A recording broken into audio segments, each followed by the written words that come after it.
Once again, Christian greetings to all our valued listeners and viewers throughout the whole world, and more particularly to all Shepherd's Rod believers, and most especially to our beloved brothers and sisters in the United States of America. Special greetings to our brethren in Colorado, in Georgia, Fiji Island, Mexico, Spain, in Africa, to the United Kingdom, and also to our brethren in Australia, and to the rest of the 144,000 living saints scattered abroad. Greetings. May the good Lord bless you and have a wonderful evening. This is our episode number 5 concerning the daily and the sanctuary. And we will be dealing the entire proceedings in the heavenly sanctuary, most holy place, as well as in the holy place from October 22, 1844. We know that according to the Shepherd's Rod, 2SR 215, 2SR 215, it says, the altar is in the holy place, just opposite the throne that is in the most holy. The two apartments were separated by a veil.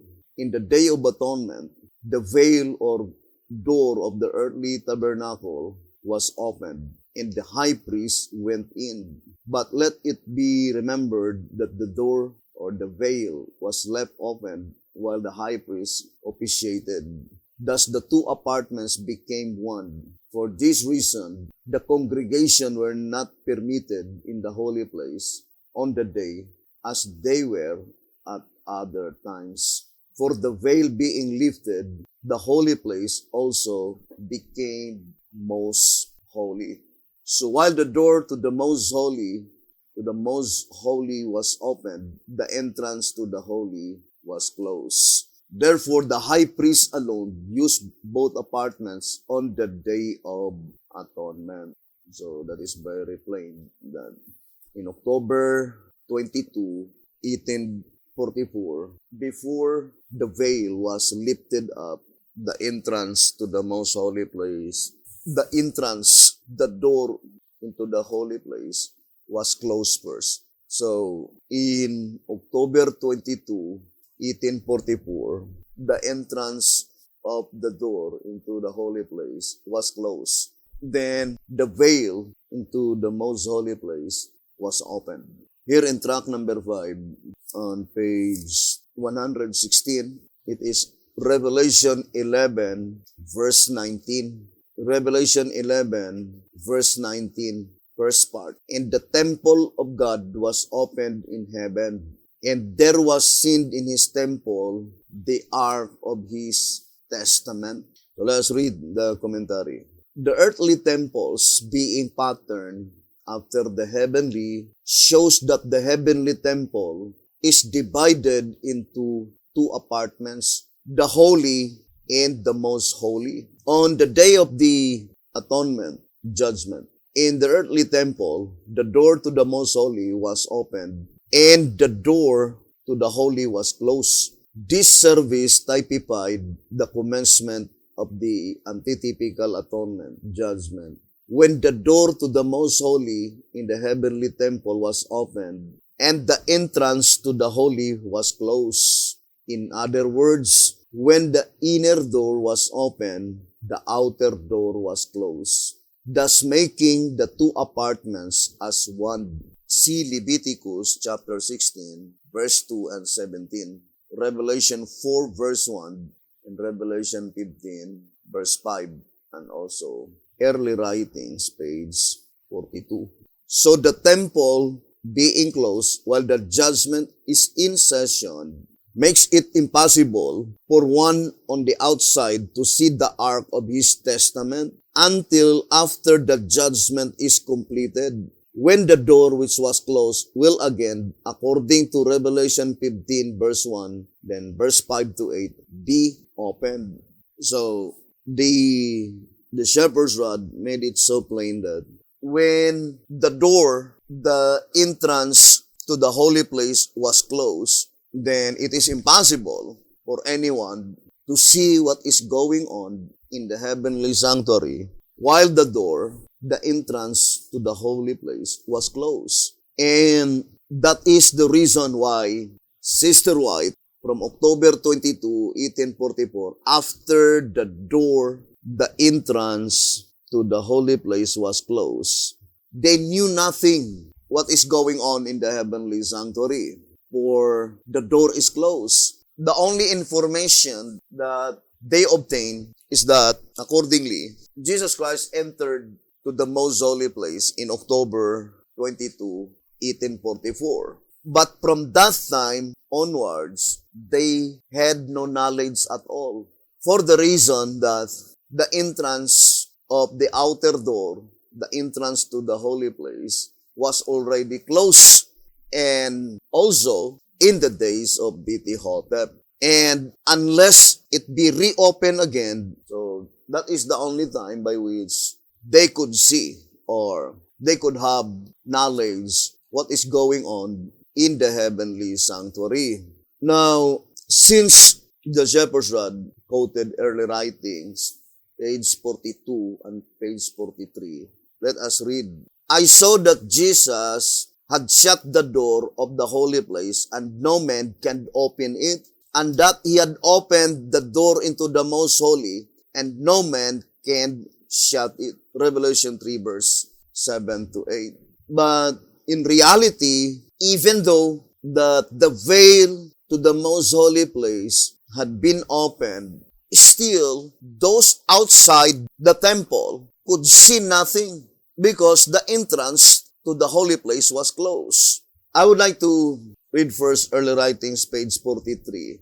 It says, the enemies of the present truth have been trying to open the door of the holy place that Jesus has shut, and to close the door of the most holy place, which he opened in 1844. We know that this is a figurative speech. It is not literal. For how could the enemies of the present truth try to open the door, the entrance into the holy place while they were on earth? And secondly, the statement that they are trying to close the door, the entrance to the most holy place, it seems that they have been entered to the entrance to the holy place, because you cannot reach the door to the most holy place unless you entered into the entrance of the door in the holy place. But to repeat again, it is a figurative speech. The enemies of present truth, they cannot explain anything. Even to engage private interpretation, they were not allowed. They had been prohibited. Nobody able to do so, to engage in private interpretation. Either the proceedings in the holy place or the proceedings in the most holy place. Or in this instance, we can safely conclude that that doctrine, the opened and shut door, is particularly referring to the sanctuary doctrine. And concerning the sanctuary doctrine, nobody is allowed even to engage in private interpretation. And I would like to repeat again, brothers and sisters, that from October 23, at that time, October 23, 1844, at that time, the door, the outer door, the entrance to the holy place was closed. And the significance is that no one could be able to see what is going on in the heavenly sanctuary. Sister White was permitted to see the most holy place before the entrance of the door in the holy place was closed. And the only things, according to the spirit prophecy that had been seen by the prophet, is the Ark of the Covenant, the 10 Commandments, by which the 4th commandment is more brighter than all other commandments, to indicate that the particular object in view on the message of the 3rd angel is the Sabbath, the 4th commandment. But after the door, the entrance to the holy place is closed, they have no more knowledge what is going on in the heavenly sanctuary. Or before the judicial throne had been in session, the entrance to the holy place, that outer door, is closed first before they began such judicial proceedings. Now, I would like to read the testimony of B.T. Halter in Answerer number 1, page 95. It says, "So while it was not exactly understood beforehand what the nature of the event would be, yet when the fullness of the time came, and no other event occurred but this one, it was thereby identified as the one predicted in Ezekiel chapter 4 in connection with the end of the 430 prophetic years, when the scroll was to unroll, another turned." Answerer number 1, page 95. What event mentioned here? The proceedings in the heavenly sanctuary.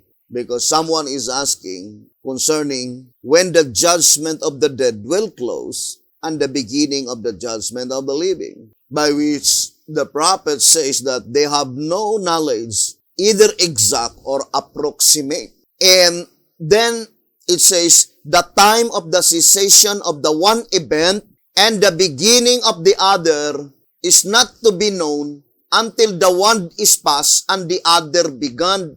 Of course, that statement, the one is past, is pertaining to the proceedings that pertains to the dead. That when such proceedings that pertains to the dead is past, then that is the time that God will give information what is going on in the heavenly sanctuary. So, the statement in 2TG number 12, page 30, saying, "Whereas the last two seals, which contain the things that pertain to the judgment of the living, to the people who must know that their cases are on trial, undoubtedly, the people mentioned there are the people in the period of the seventh seal." Remember that the seventh seal, being the last, must concern the living. 2 SR 202, it says, "But the seventh sealing period, being the last, must concern the living." If it is in absolute importance that the dead must know that their cases are on trial, then it is necessary for God to inform Ellen G. White and B.T. Hotep. But the mere fact that they have no information at all plainly concludes that only the living, that they need to know that their cases are on trial. And that is why the judgment is directly applied to the living rather than to the dead. It says here in General Conference Special, page 39, it says, "In fact, the three angels' messages are applicable to the judgment for the dead only indirectly. For the judgment for the living is the all-important event. That is, the angel is not sent particularly," we know the angel mentioned here is the messenger, "to explain what the judgment does to the dead, but what it is to do to the living." And in 2TG number 11, page 13, I would like to read the statement saying, "For example, after the harvest, investigative judgment of the dead is passed. Other truths, even more important, must be introduced for the harvest of the living. I say more important truths because they are concerning the living themselves, concerning those whose own cases are to be weighed in the balances, those who personally are to be judged either as wheat or as tares, either as good fish or as bad fish." So that is very plain, brothers and sisters, that it is very important because the knowledge that God will bestow unto them is concerning themselves. Unlike with the knowledge that was bestowed by God to Sister White in October 22, 1844, the proceedings in the heavenly sanctuary at that time is pertaining to the first seal, not their cases, because Sister White is under the sixth seal. So according to Jezreel letter on number 2, page 2, saying, now since the message of the judgment for the living is of far greater importance than the message of the judgment for the dead, it is but expected that the Bible will have more to say about the latter than the former. This is so because the judgment for the living has to do with the living themselves, with the message bearers, rather than with the dead. In importance, therefore, there is no comparison between the two. So that is very plain, that the judgment for the living is the all-important event as far as the judgment message, brothers and sisters, does concern. Now, let us go back again to our reading.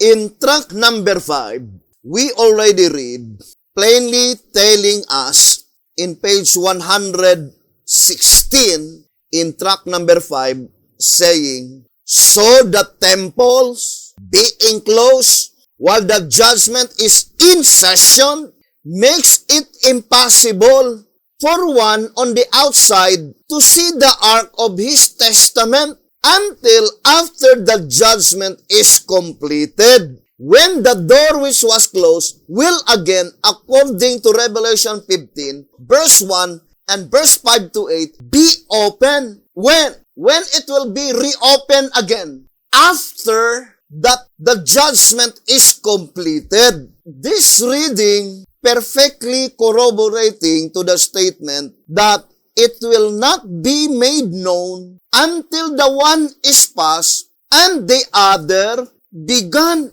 Answerer number 1, page 94 and 95, saying, the time of the cessation of the one event and the beginning of the other is not to be known until the one is past and the other begun. So the word completed, the same with the statement, the one is past, meaning finished, completed. And of course, that is pertaining to the judgment for the dead.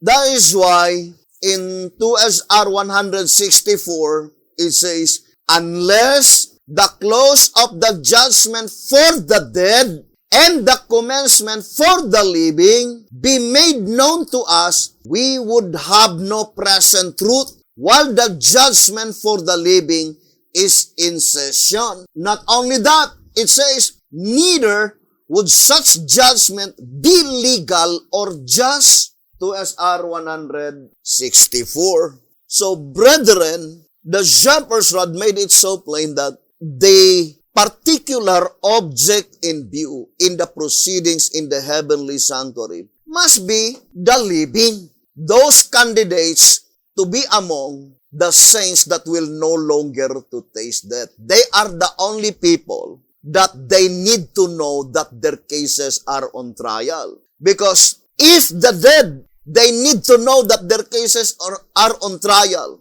All of them who died on the first seal, second seal, third seal, fourth seal, fifth seal, they have no understanding concerning the proceedings in the heavenly sanctuary.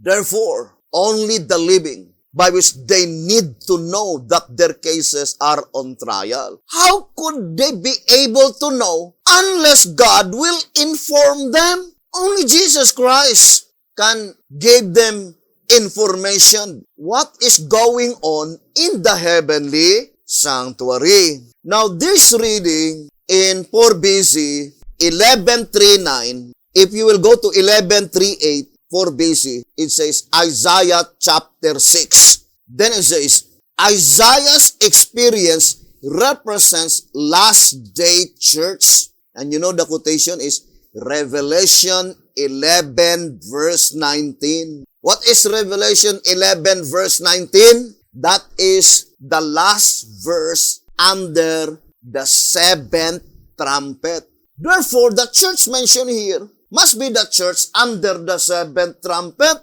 Now let us read 1SR. 1SR, page 127. It says, the church on the seventh step, under the seventh seal, and in the seventh trumpet. And undoubtedly, that is the last church in the New Testament succession. Now let us read 11:39 in 4 BC, 11:39. It says, the vision given to Isaiah represents the condition of God's people in the last days. Then it says, they are privileged to see by faith the work that is going forward in the heavenly sanctuary. Who are these people that they have been given the privilege to see by faith the work that is going forward in the heavenly sanctuary?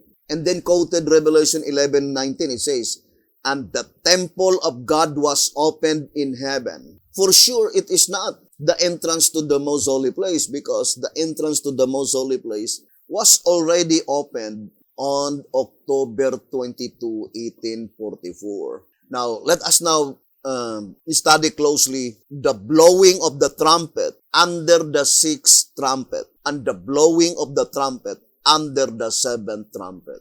Now, let us read again the statement. 4 BC 11:39. The vision given to Isaiah represents the condition of God's people in the last days. They are privileged to see by faith the work that is going forward in the heavenly sanctuary. And the temple of God was opened in heaven, and there was seen in his temple the ark of his testament. As they look by faith into the Holy of Holies and see the work of Christ in the heavenly sanctuary, they perceive that they are a people of unclean lips, a people whose lips have often spoken vanity, and whose talents have not been sanctified and employed to the glory of God. Well, may they despair as they contrast their own weakness and unworthiness with the purity and loveliness of the glorious character of Christ. But if they, like Isaiah, will receive the impression the Lord designs shall be made upon the heart, if they will humble their souls before God, there is hope for them. The bow of promise is above the throne, and the work done for Isaiah will be performed in them. God will respond to the petitions coming from the contrite heart. 4 BC 11:39. The paragraph itself completely shows that such event is during provisionary time, because the principal purpose of God, that they have been given the privilege to see by faith what is going on in the heavenly sanctuary, is to bring them into a deep repentance and humiliation. Indicates provisionary time. Now, I would like to read tract number 5. Here in tract number 5, page 31, it says, tract number 5, page 31, let it not, however, be understood that the respective distractions revealed in the subject of the seven trumpets must be one and the same in time and event with the corresponding distractions of the seven last plagues. For such a conclusion is made impossible by the fact that the voice which spoke to the angel at the sounding of the sixth trumpet, saying, loose the 4 angels which are bound in the great river Euphrates, came from the 4 horns of the golden altar. Revelation 9 verse 13 and 14. The sanctuary at the sounding of the sixth trumpet proves that the trumpet sounded before the most holy apartment was opened for use. For had it been in use, the voice would necessarily have come from their end, where the throne is. Hence, the sounding of this trumpet had to take place before the door of the most holy was opened and the throne occupied. So, the voice of inspiration says, the altar being in the holy apartment of the sanctuary. Where we could find the altar, that is in the holy place. The same with the statement in tract number 5, 116, saying, let's read again the statement. It says, track number 5, page 116. So the temples being closed while the judgment is in session. So when does the temple being closed? While the judgment is in session. Makes it impossible for one on the outside to see the ark of his testament until after the judgment is completed, when the door which was closed will again, according to Revelation 15 verse 1, verse 5 to 8, be opened. Then it says, consequently, the fulfillment of the prophetic statement, the temple of God was open in heaven, and there was seen in his temple the ark of his testament, Revelation 11:19, will, just as it was in the beginning of the judgment, be realized after the judgment is finished, that is, after the close of provision, when the door of the temple is opened. Now, I would like to separate the following sentence because I know it is a very broad subject. The vision of Sister White is very plain, right? In 4 BC 11:39, that church, that group of people, they had been given the privilege to see by faith what is going on in the heavenly sanctuary, and then quoted Revelation 11 verse 19, by which that is pointing to the entrance to the holy place, the outer door. The temple was opened. And undoubtedly, that is still provisionary time in 4 BC 11:39. So to repeat again, the statement declared clearly that when it will be reopened indicates that the judgment is finished, according to this reading in track number 5, page 116 and 117. There are two things that have been, or two statements.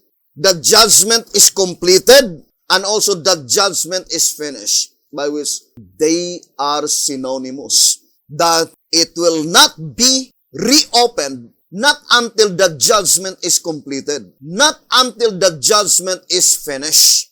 Conclusively, therefore, the vision that was shown by God to Sister White, that the temple in the heavenly sanctuary was reopened, indicates that at that time, there is a judgment which is completed. That at that time, there is a judgment that is finished. And at that time, there is a provision which closed.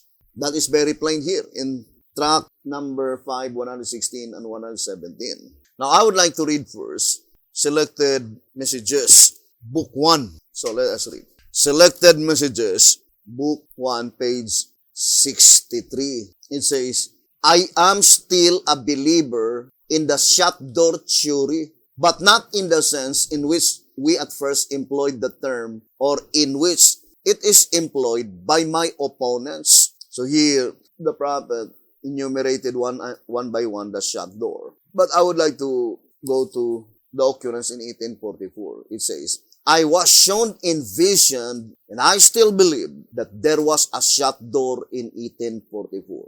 So, there is always significance. When God shut the door, so there must be significance on earth, meaning there is probation that was closed. When God opened, so there must be significance on earth, what had been opened. So here it says here, I was shown in vision, and I still believe that there was a shut door in 1844. All who saw the light of the first and second angels' messages and rejected that light were left in darkness, and those who accepted it and received the Holy Spirit, which attended the proclamation of the message from heaven, and who afterward renounced their faith and pronounced their experience a delusion, thereby rejected the Spirit of God, and it no longer pleaded with them. Those who did not see the light had not the guilt of its rejection. It was only the class who had despised the light from heaven that the Spirit of God could not reach. And this class included, as I have stated, both those who refused to accept the message when it was presented to them, and also those who, having received it, afterward renounced their faith. Selected Messages, Book 1, page 63 and page 64. And it is also perfectly corroborating to the statement in 1 Symbolic Code number 6, page 9. So let us read. 1 Symbolic Code number 6 on page 9. It says, the trouble does not lie in what Sister White is teaching, but rather in the exceeding spiritual darkness that surrounds those who are kicking against the pricks, for they see only one close of provision, whereas the Bible teaches a close of provision after every message that God sends, as there was a close of provision for the antediluvians, for the inhabitants of Sodom and Gomorrah, and for the Jewish nation, just so there is a close of provision for each individual at the moment that individual rejects the message. Therefore, after the first and second angel's messages were presented to the people at that time, their probation closed, and their destinies were unalterably fixed either for eternal life or eternal death, as was the case with Saul, king of Israel. 1 Symbolic Code, number 6, page 9. Now let us go back again, brothers and sisters, to that very important event when God reopened the entrance of the outer door in the holy place.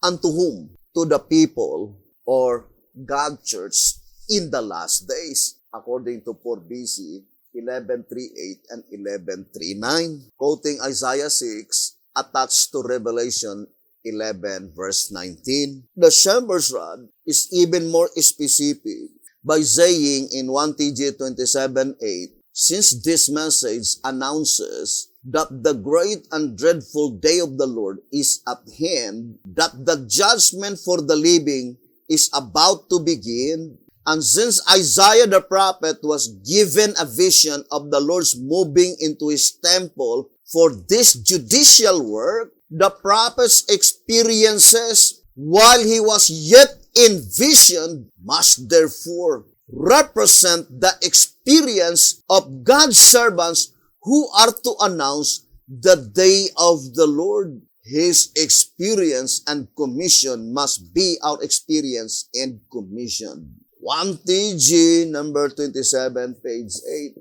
Who are they, the people mentioned there? They are the people who will announce and proclaim the great and dreadful day of the Lord. And we read several times that according to General Conference Special, page 39, saying, the judgment for the dead, furthermore, is not the message of the great and dreadful day. It does not even touch on the prophecies of the great and dreadful day of the Lord. General Conference Special, page 39. Therefore, it could not be the Seventh-day Adventist Church, because according to the reading, the only message that was entrusted by God to the Seventh-day Adventist Church is the judgment that pertains to the dead. And that message, accordingly, do not even touch the message of the great and dreadful day of the Lord. Obviously, therefore, the people by which they have been given the privilege to say by faith what is going on in the heavenly sanctuary must be the shepherd's rod believers, because they are the only people that proclaim the great and dreadful day of the Lord. Therefore, what a high privilege that had been given by God unto us to see by faith what is going on in the heavenly sanctuary. And I do fully believe that the statement in 1 TG, number 51, page 5 and 6, saying, if the church is not commensurably growing and expanding, then how can she be a living church? And how can she keep up with the signs of the times and with the progress in the sanctuary above? And in 1 SM 122, it says, are we awake the grand work that is going on in the heavenly sanctuary? So, plainly indicating that Sister White, Betty Hotep, and with all others, they long to see what we see. They long to hear what we hear. According to volume 6, page 19 and 20. But this privilege was not given to them. And that is the reason why in 4 BC 1139, it says they are privileged. And that is the reason why the Word of God plainly warned us that in 1 TG 41, page 25, saying, unbelief and indifference in revealed truth is an insult to God and a sin against the Holy Ghost who leads into all truth. 1 TG 41, page 25. The Shepherdson says that it's really a terrible thing. 1 TG 39:13. It is a terrible thing to disbelieve the Word of God or to be indifferent, indecisive, and inactive. 1 TG 39, page 13. Because the attitude of the doubters, according to the Voice of Inspiration, in 1 TG 12:25, doubters as a rule wait until there is unquestionable evidence before they acknowledge that the message is from God, but it may not do them any good at that late hour. 1 TG 12:25. Doubters, as a rule, wait until there is no more, or until there is an unquestionable evidence, but at that time, it will do them no good anymore. Now, let us ponder deeply this very important subject. I would like to read again track number 5. In track number 5, on page 79, let us read with the 14th verse of Revelation 9, or Revelation 9 verse 14, begins the description of the sixth trumpet, and it ends with the 14th verse of Revelation 11, which announces the second woe, the sixth trumpet, is past, and behold, the third woe cometh quickly.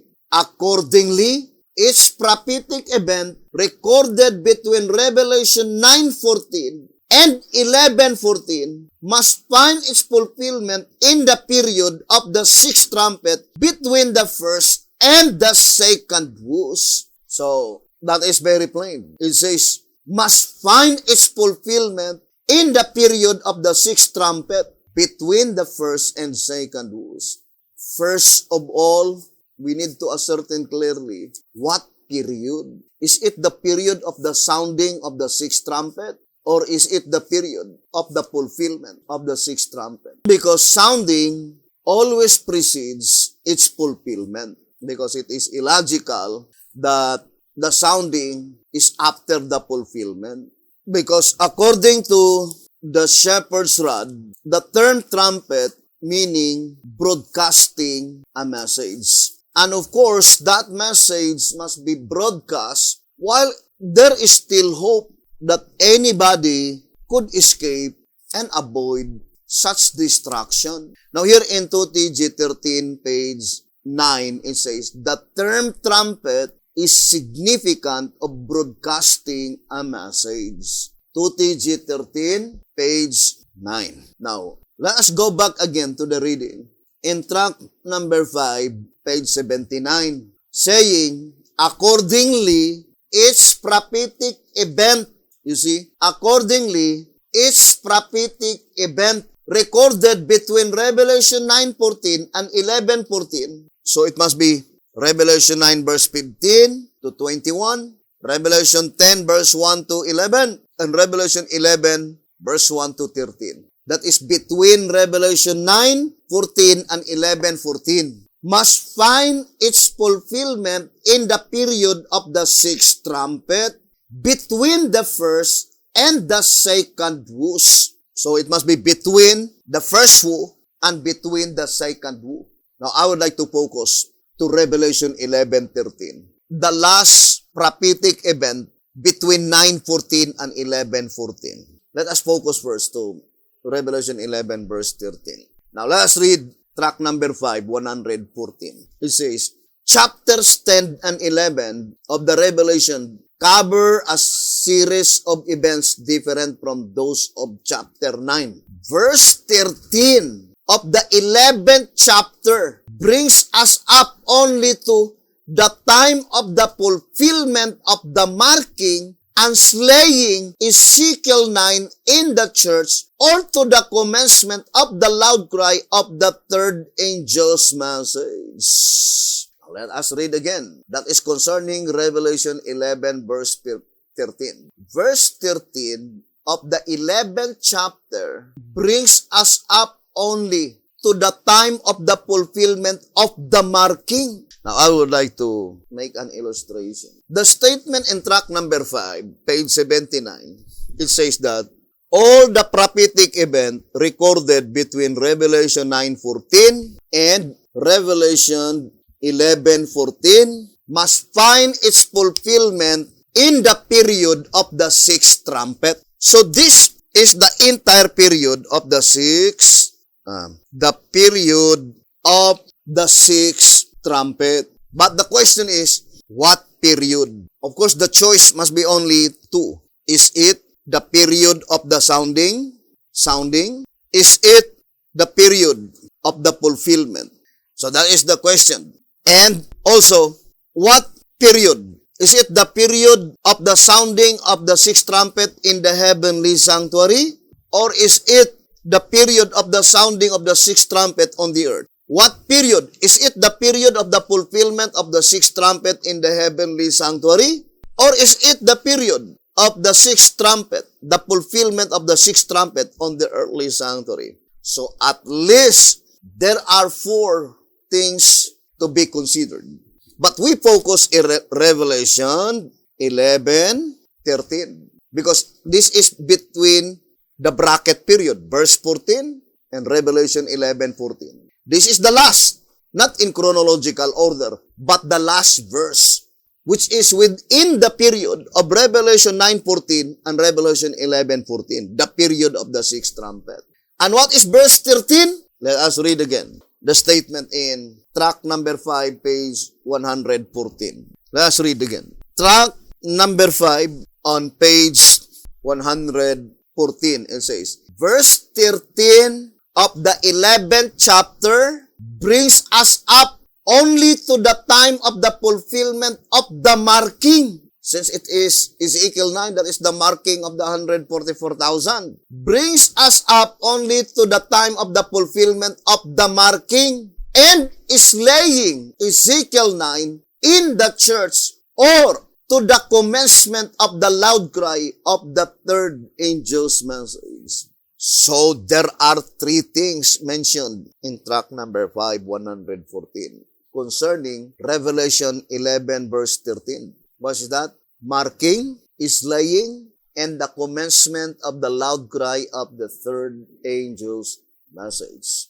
These 3 prophetic events, according to track number 579, must find its fulfillment between the first woe and the second woe.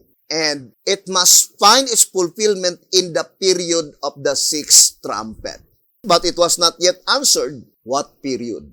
Is it the period of sounding, or is it the period of the fulfillment? And second, is it the period of the sounding in the heavenly sanctuary, or is it the period of the sounding on the earthly sanctuary? Is it the fulfillment of the sixth trumpet in the heavenly sanctuary, or is it the fulfillment of the sixth trumpet on the earthly sanctuary? Now, I would like to read track number 5 on page 79 and page 80. It says here, in the light of this fact, we see that the time in which the 2 witnesses of Revelation 11 verse 3 were to prophesy 1,203 days, clothed in sackcloth, must occur during the sounding of the sixth trumpet.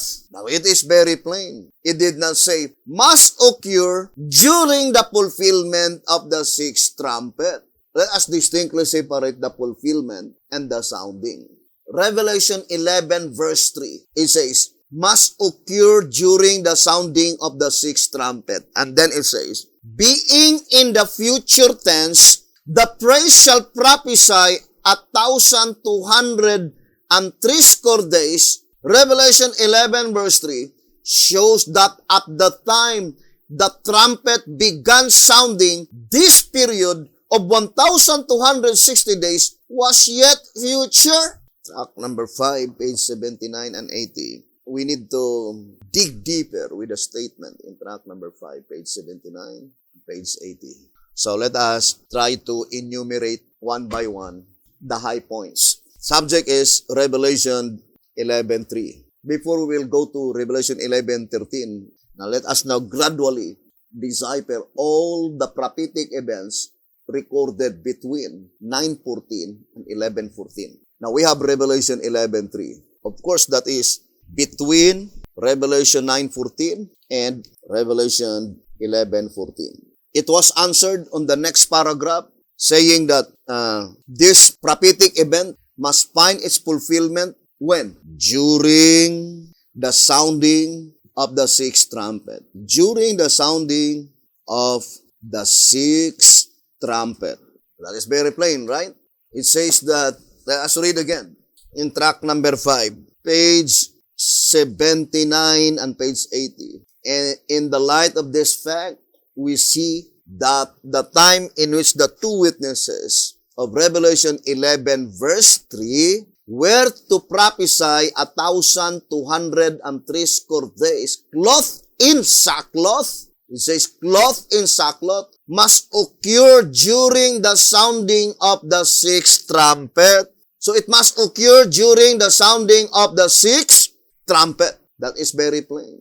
And being in the future tense, the priest shall prophesy 1,203 days, Revelation 11:3, shows that at the time the trumpet began sounding, this period of 1,260 days was yet future. Now, let us analyze closely. That statement very plain that this prophecy in Revelation 11 verse 3 must be fulfilled during the sounding of the sixth trumpet.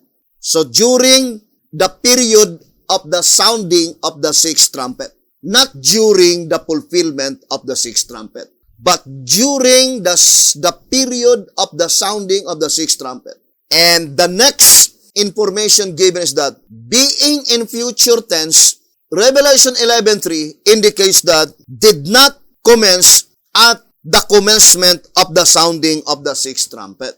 For example, this is the commencement of the sounding of the sixth trumpet. When the sixth trumpet commenced to sound, this Revelation 11 verse 3 is still future. But the fact is that this Revelation 11:3 must find its fulfillment during the time when the sixth trumpet is sounding, not during the time when the seventh trumpet is sounding, but in the period of time of the sounding of the sixth trumpet, but not at its commencement, but for sure, Revelation 11 verse 3 must find its fulfillment in the period of the sounding of the sixth trumpet. Although not at the commencement, because at the time when the sixth trumpet commenced to sound, that 1,260 days being inscribed in future tense indicates clearly that such predicted event do not begin at the commencement of the sounding of the sixth trumpet, but it must be during the time of the sounding of the sixth trumpet. Or in other words, that prophecy must be fulfilled during the time when the sixth trumpet are continually sounding. How do we know that that is the period of the sounding of the sixth trumpet? Now let us read track number 5. Track number 5 on page 78. The sixth trumpet. So let's read this statement. In coming from the golden altar, the command, loose the 4 angels, shows that the sixth trumpet sounded sometime before the veil to the most holy apartment of the heavenly sanctuary was lifted. Otherwise, the voice would have come from the throne, the most holy place. Track number 5, page 79. Now, before elaborating that statement, let us read first. Track number 5, page 34. In the main, however, the trumpets and the seals portray an event which is future from John's time and which takes place in heaven. Although they also portray kindred events. Of these related events, some are contributory and some are consequent to the main prophetic event. Former naturally precede and the latter naturally follow it historically. So the shepherd's rod made it so plain that concerning the subject of the seven trumpets, it takes place in heaven. Although it says it's also portray kindred events, related events, contributory events, and consequent to the main prophetic event. What is the main prophetic event? As far as the trumpets is thus concerned, destruction.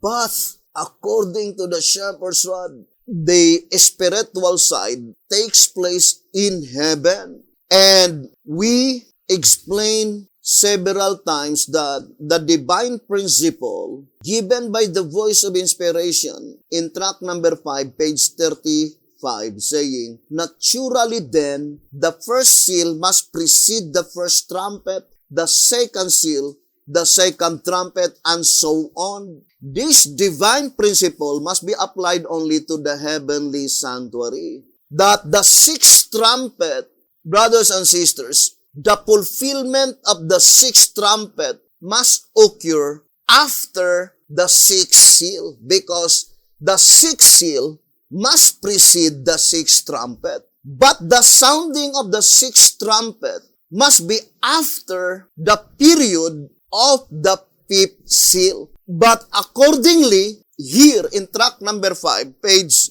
79, seeing that at the time when the sixth trumpet is sounding, being in the golden altar, shows that it must be sounded sometime before the veil to the most holy apartment of the heavenly sanctuary was lifted. Now, I would like to show to you a very simple illustration.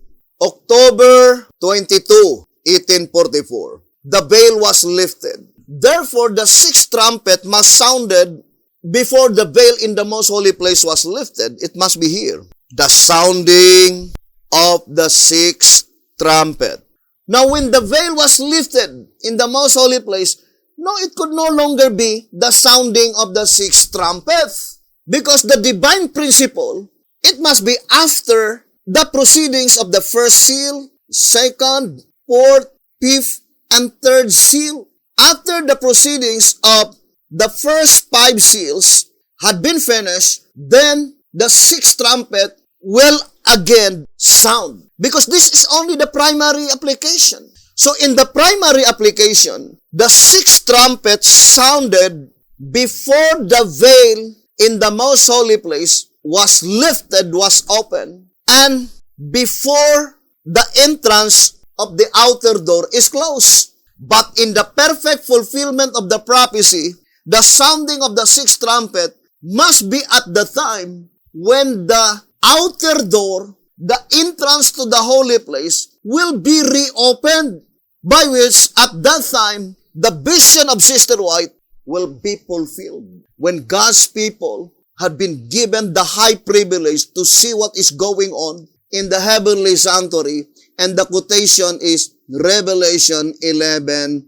verse 19. And that is the sounding of the sixth trumpet. At the time when the entire proceedings of the first 5 seals, the first seal, second, fourth, fifth, those will be resurrected in Revelation 20, verse 5 and 6. And then third seal, those will be resurrected in Ezekiel 37, is completely finished. Then the sixth trumpet begins sounding. By which at the time when the sixth trumpet begins sounding, that prophecy in Revelation 11:3 is still future. But it must be fulfilled within the period while the sixth trumpet are still sounding. Not to the time when the seventh trumpet begins to sound. When does the seventh trumpet begins to sound? That is after the proceedings of the sixth seal is finished. Brothers and sisters, the same divine principle of the sixth trumpet. Now, let us now focus our attention to that prophecy in Revelation 11 verse 3. Revelation 11 verse 3. I would like to read this reading in 2TG, the one that had been recorded on the card file of BP Hotel. 2TG number 15. Let's read. 2TG number 15. So let's read the statement. It says, let's begin on page 9. 2TG 15, page 9. So, it is very important, brethren, to have a clear conception with this prophecy. Revelation 11 verse 2. But the court which is without the temple leave out and measure it not. For it is given unto the Gentiles, and the holy city shall they tread underfoot 42 months. So let us read. It says, the worshippers, the members of the church, the tribes of Israel are to be numbered. But those who are to fill up the court, those of the Gentiles, are unnumbered. After this I beheld and knew a great multitude which no man could number, of all nations and kindreds and people and tongues, stood before the throne and before the Lamb, clothed with white robes and palms in their hands. Revelation 7 verse 9. 7 times 7, 49. Determine the year of Jubilee. So it says 7 times 7, that is 49. So 7 sabbatical years. Determine the year of Jubilee. The liberation of the people and of the land. The type of the kingdom complete. It says the time, what? The kingdom complete. We need to understand when does the time by which the kingdom is complete. Now, I would like to read first Answerer number 2, page 85. Let us read the statement. Answerer number 2, page 85. Observe that the stone, the kingdom, does not become a great mountain until after it smites the image, showing that the kingdom begins in its infancy, with only the first fruits, who soon stand on Mount Zion, with the Lamb, and who later, after they have garnered in the second fruits of the living, smite the nations. Finally, there came from the grave the Savior of all ages, fully to make up the great mountain, the kingdom complete. Answerer number 2, page 85. So that is the time when all the living saints had been gathered into the kingdom, and all the resurrected saints had been gathered into the kingdom. That is the time that is called the kingdom complete. So that is very plain in Answerer number 2, page 85. And accordingly, the kingdom will be complete on the year of Jubilee. The same with the statement in 2SR 252. Let us read. 2SR 252. It says here, a computation of like manner was employed to define the year of Jubilee, said the Lord, and thou shalt number 7 Sabbaths of years unto thee, 7 times 7, and the space of the 7 Sabbath of years shall be unto thee 49 years. So the same with 2TG 15:9. The 50th year, while the land rested, being also a type of the millennium, showing that the land shall keep a Sabbath rest, a like computation is used. Therefore, the beginning of the 1,000 years is the commencement of the Jubilee in its antitype. And as the land was returned to the lawful owners in the typical year of Jubilee, just so it will be the antitypical return to the saints. Thy people also shall be all righteous. They shall inherit the land forever, the brand of my planting, the work of my hands, that I may be glorified. Isaiah 60 verse 21. So the point only on that paragraph in 2SR 252 is on the year of Jubilee, the kingdom is complete. according to 2TG 15, page 9. And the term the kingdom is complete, as explained by answerer number 2, page 85, all the saints, the living saints and resurrected saints were completely gathered into the kingdom. So that is very plain here in 2TG number 15, page 9. Now let us continue reading in 2TG number 15. Then it says, besides any other significance, the 42 months, being only 6 sevens, signify that the holy city, Jerusalem, will not be trodden down all the way up to the time of the antitypical Jubilee. The Gentiles are to be driven out of it before the mystery of God is finished. Before the seventh trumpet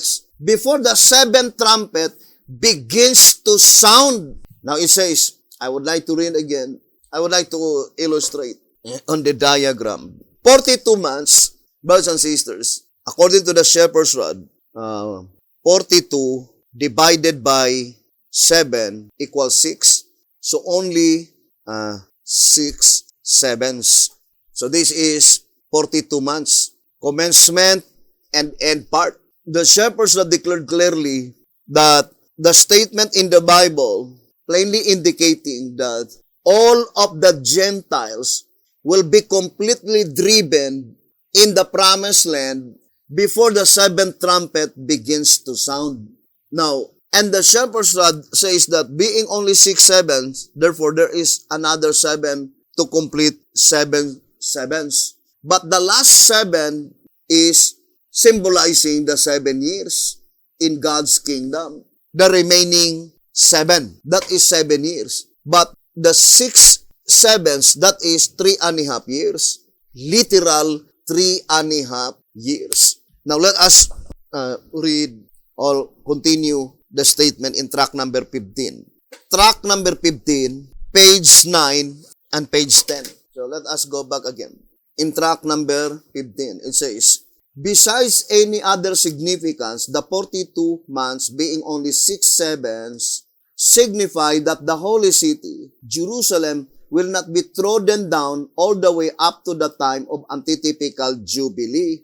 The Gentiles are to be driven out of it before the mystery of God is finished. Before the seventh trumpet begins to sound. Then it says, it is possible, so it is in the card file of B.T. Hotep, February 1953.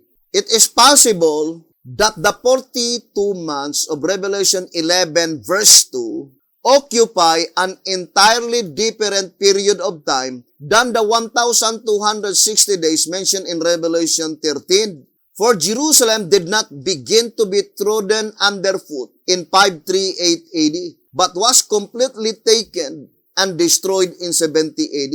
The holy city is still underfoot and will be until the Gentiles drive out the Gentiles as predicted in Zechariah 1 verse 21. Not any part of the city will be underfoot after then, at which time the kingdom, the church purified, is set up there. The truth concerning the 42 months during which time the holy city is trodden underfoot by the Gentiles is therefore not completely revealed and had better be left alone until God makes it known. 2TG number 15, pages 9 and page 10. So, B.T. Hotep says, concerning Revelation 11 verse 2, it was not yet completely revealed in his lifetime. And that is one of the grievous mistake of the Davidian, because when B.T. Hotep died in February 5, 1955, they engaged in private interpretation, interpreting Revelation 11 verse 2, that such prophetic event would expire on, I think, 1959 or 1960. But it caused great embarrassment to all the Davidian throughout the whole world. And that is because they allowed the devil to use them to engage in private interpretation. Now, I would like to read track number 5, page 110, verse 2. It says, Revelation 11 verse 2, But the court which is without the temple leave out, and measure it not, for it is given unto the Gentiles, and the holy city shall they tread underfoot 42 months. So, that is very plain, brothers and sisters. So here, this is the commentary given by the voice of inspiration. So let's read, brothers and sisters. It says here, but why leave out the court? Why not measure it also? It says, for since it is a part of the building, it too must be symbolical of saints. Obviously, because it represents the great multitude which no man could number, measure, of all nations and kindreds and peoples and tongues. Revelation 7 verse 9. The last who come from among the Gentiles, the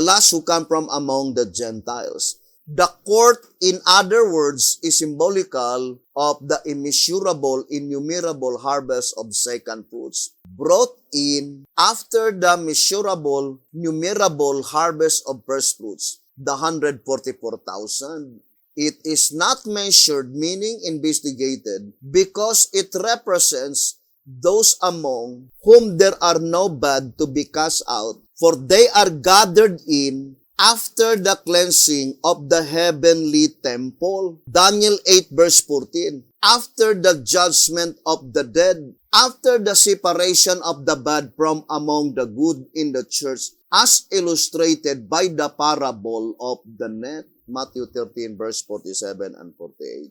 Now let us ponder deeply, brethren. The shepherd's rod declared clearly concerning Revelation 11 verse 2. Concerning Revelation 11 verse 2, the focal point is the proceedings in the heavenly sanctuary. That the great multitude, which no man could number, the significance that they are not measured, meaning they will no longer be investigated. We explained it several times that such investigation is in the holy place, because the statement in tract number 5, 110 and 111, the great multitude is brought in after the cleansing of the heavenly temple. So the cleansing mentioned cannot be the blotting out of sins. Because if it is blotting out of sins, then are we saying that the great multitude will be converted to the message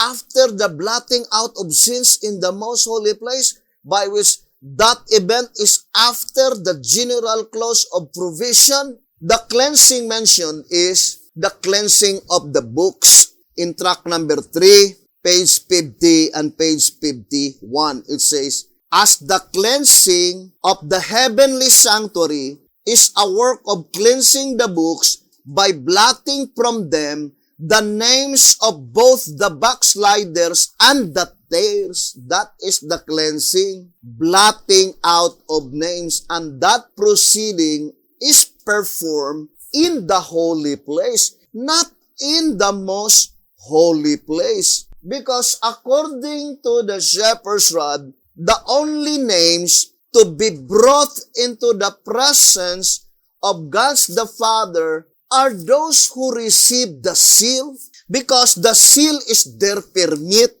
2 SR 184. The virgins were called to meet him, and thus by faith go in with him to appear before the Father, the great judge. The seal is the permit. It places their names in the Lamb's book of life, and thus it grants to them the right to appear before the Father in the judgment, not in person, but in figure, thus having their sins blotted out. So the statement, the seal is the permit, indicates that those who did not receive the seal cannot enter into the most holy place. And the wicked will never and can never receive the seal of the living God. And that's why in 2 SR 192 it says, only those whose names are written in the Lamb's book of life are brought into the presence of God in the most holy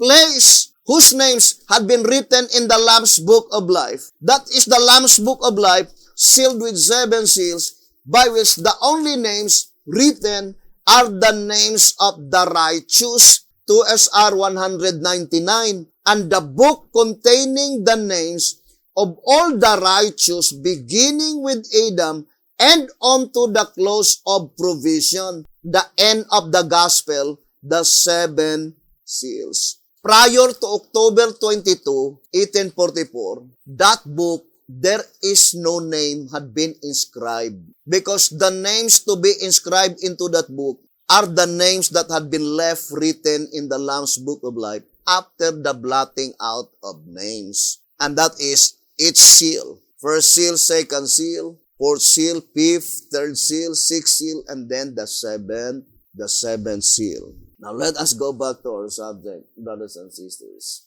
Revelation 11 verse 2 must be fulfilled after the books had been completely cleansed. Now, we can easily understand, brothers and sisters, that accordingly, brothers and sisters, from the time, I would like to say, brothers and sisters, from the time when the books had been completely cleansed, then you will count 42 months. That within that 42 months, brothers and sisters, or 3.5 years, the entire promised land, all the wicked had been completely driven out according to the voice of inspiration. According to track number 2TG number 15, pages 9 and page 10. Now let us read track number 5. In track number 5, page 74, let us read. It says, track number 5, page 74. This is the statement. It says, in track number 3, the harvest, the time from the baptism of Christ to the close of provision, is shown to be illustrated by 12 figurative months, 6 from Christ's baptism to his crucifixion, 5 from the crucifixion to the ingathering of the first fruits, the 144,000, Revelation 14 verse 4, leaving 1 month for the ingathering of the second fruits, the great multitude, Revelation 7 verse 9. Now, there are 2 things that had been mentioned here as the particular object in view. The gathering of the 144,000 and the gathering of the second fruits. So that is very plain. And let us distinctly separate the gathering of the 144,000 into the book in the heavenly sanctuary. Or the proper term is inscribing their names in the Lamb's Book of Life, sealed with the 7th seal. Now, why is it? I would like to read this reading in track number 5. In track number 5, on page,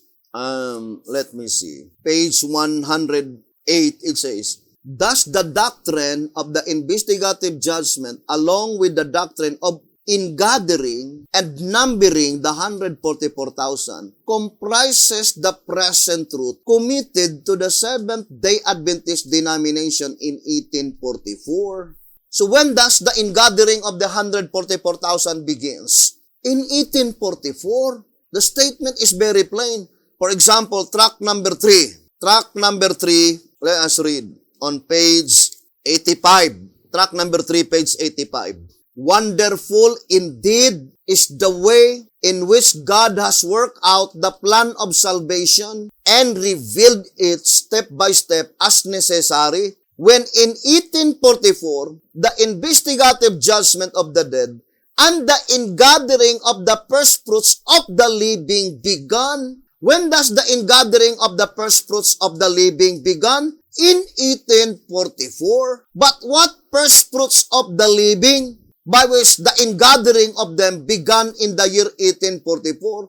That is the type, the prototype. Now let me read to you here in track number 3, page 79 and page 80. But as those who arose with Christ ascended with him as trophies of his victory over death and the grave, they thereby become a living type, and thus the wave ship of the living. So the wave ship is divided into two classes. The typical wave ship and the antitypical wave ship. Now, in this statement, 100% without any doubts, those that had been resurrected at 9 a.m., they are the 144,000 wave ship, typical wave ship. It says, they become a living type. Living type of what? To the 144,000 living saints, spiritual Israel,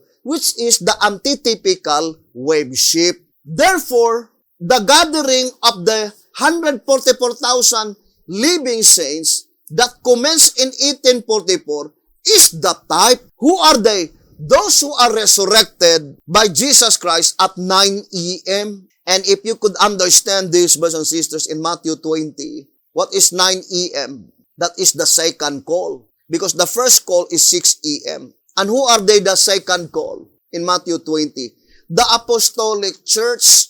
So in that instance, it points out to the typical house of David and the antitypical house of David. Brothers and sisters, those that had been resurrected at 9 a.m. Now, where they had been gathered? In the book, the congregation of the living. That 1844 cannot be Gregorian. That is Bible calendar. Because the divine principle, the gathering, cannot begins not until the wave ship, the first of the first fruits, must be offered first. Now, let us read track number 3 on page 76 and also page 78.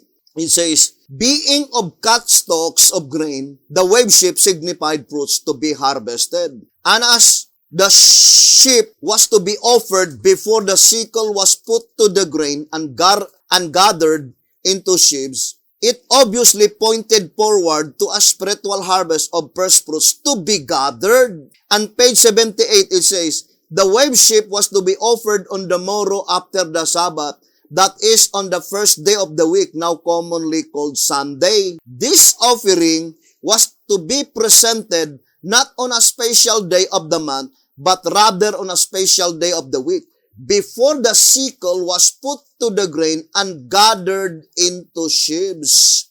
Track number 3, pages 76 and page 78. And in Patriarchs and Prophets, it says, let us read Patriarchs and Prophets on page 539. I would like to read the statement. On the second day of the feast, the first fruits of the year's harvest were presented before God. Barley was the earliest grain in Palestine, and at the opening of the feast, it was beginning to ripen. A sheaf of this grain was waved by the priest before the altar of God as an acknowledgement that all was his. Not until this ceremony had been performed was the harvest to be gathered. And in Desire of Ages, page 77, it says here, brethren, that all the ceremonies of the feast were types of the work of Christ. Desire of Ages, page 77. Therefore, that 1844 cannot be Gregorian but Bible calendar. Now, look at, brothers and sisters.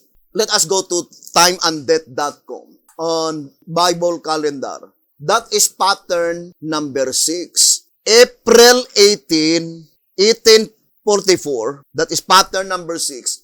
The same pattern when Jesus Christ was resurrected as the antitypical wave ship. Now, I would like to illustrate to you before we will go to that portion, brothers and sisters. In 31 AD, April, 31 AD, Sunday, Monday, Tuesday, Wednesday, Thursday, Friday, Saturday, 1, 2, 3, 4, 6, 7, 8, 9, 10, 11, 12, 13, 14, 15, 16, 17, 18, 19, 20, 21, 22, 23, 24, 25, 26, 27, 28, 29, 30. So this is the day when Jesus Christ was resurrected. But at that time, Jesus Christ was resurrected at 6 a.m. And there was also resurrected together with Jesus Christ, 6 a.m. Jesus Christ and those that had been resurrected together with him, they were resurrected by the voice of God. Voice of God the Father. But those that had been resurrected at 9 a.m., they were resurrected by the voice of the Son of God, or Jesus Christ is the one who resurrected them.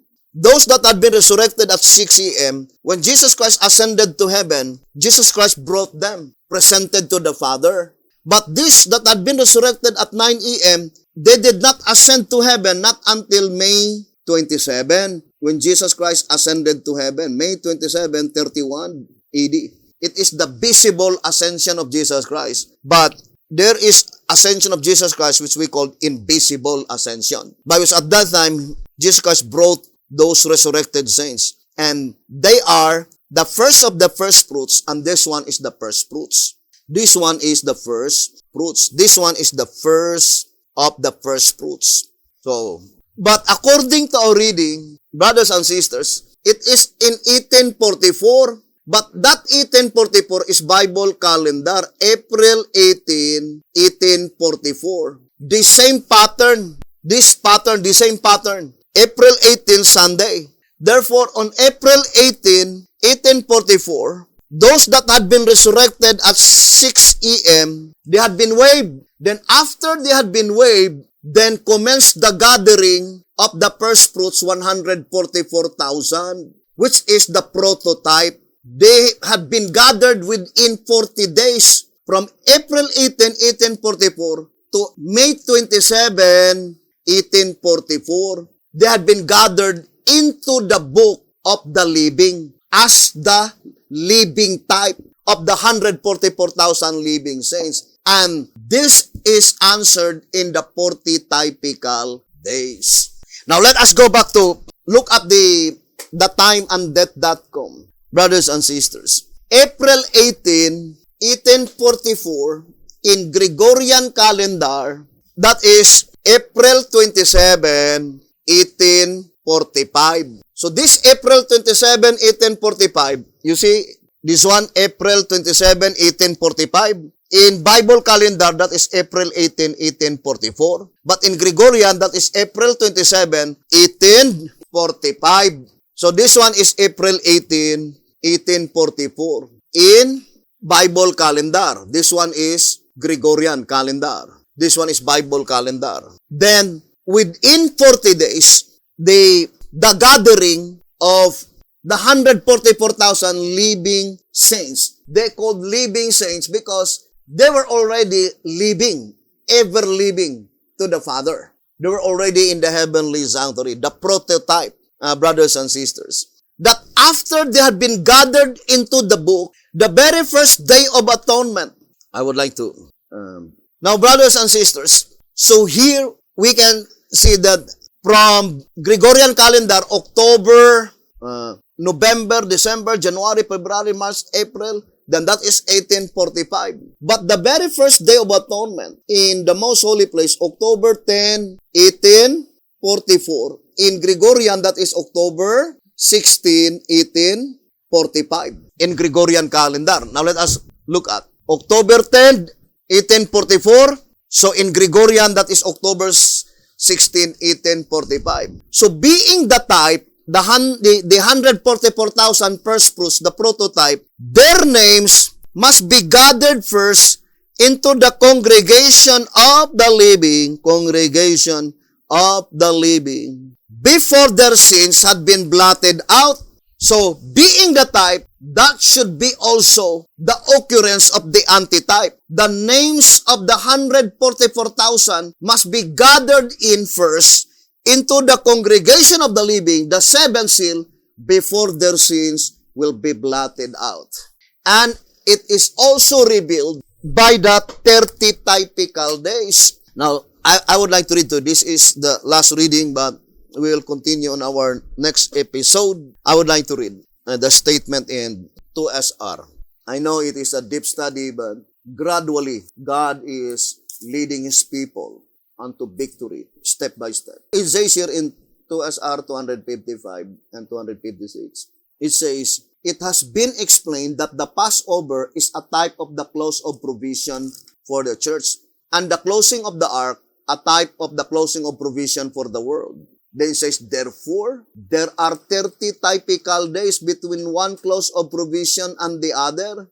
If we were given light on how to decipher these typical 30 days, it seems it would reveal the exact number of years from the fulfillment of Ezekiel 9 Passover to the final close of provision. If you will read 255, it says, the statement, these coincidences are perfect with the day of the week and of the month, but the one is a month earlier in the season than the other. The Passover being in the first month and the flood in the second. But that is literal. 1 month is earlier than the other. But we know that that is pointing to the figurative 30 typical days. And I would like to show to you that it is really 1 month earlier than the other. Now, when the 144,000 living saints, the prototype had been gathered, that is in Gregorian calendar, that is April 27. The commencement of the gathering of the 144,000 living saints, the prototype. But the antitype, the commencement of the gathering must be on March 27, 2021. This one is April 27, 1845.